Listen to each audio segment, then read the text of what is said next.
Hi friends, welcome to my channel. நம்ம இன்றைக்கி ஒரு ஹெல்தி ஸ்நாக்ஸ் ரெசிபி பார்ப்போமா? அதுக்கு தேவையான பொருள் வந்து 1 கப் வேர்க்கடலை, அதாவது நிலக்கடலைன்னு சொல்லுவாங்க. அதை வந்து 1 கப் அளவுக்கு எடுத்து மிக்ஸி ஜாரில் சேர்த்துக்கோங்க. நீங்கள் எந்த கப்பில் வேர்க்கடலை எடுக்கிறீங்களோ அதில் 3/4 கப் அளவுக்கு நாட்டு சக்கரை சேர்த்துக்கோங்க. அது கூடயே ஒரு பிஞ்சு சால்ட்டும் 2 ஏலக்காயும் சேர்த்துக்கோங்க.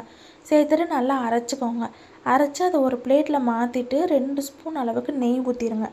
நெய் ஊற்றி நல்லா மிக்ஸ் பண்ணிங்கன்னா மிக்ஸ் பண்ணிவிட்டு பிடிச்சிங்கன்னா ஒரு உருண்டை பிடிக்கிற பதத்துக்கு வரும். அந்த உருண்டையை பிடிச்சி ஒரு பாக்ஸில் ஸ்டோர் பண்ணி வச்சுக்கோங்க. அதை வந்து ஒரு 1 வீக் வரைக்கும் ஸ்டோர் பண்ணி வச்சு நம்ம சாப்பிட்லாம்.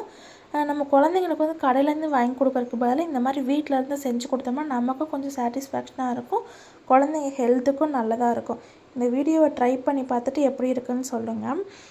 அடுத்தடுத்து நம்ம யூஸ்ஃபுல்லான வீடியோஸ்லாம் தெரிஞ்சுக்க நம்ம சேனலை சப்ஸ்கிரைப் பண்ணி வச்சுக்கோங்க. இந்த வீடியோ பிடிச்சிருந்தால் லைக் பண்ணுங்கள், ஷேர் பண்ணுங்கள். பாய்.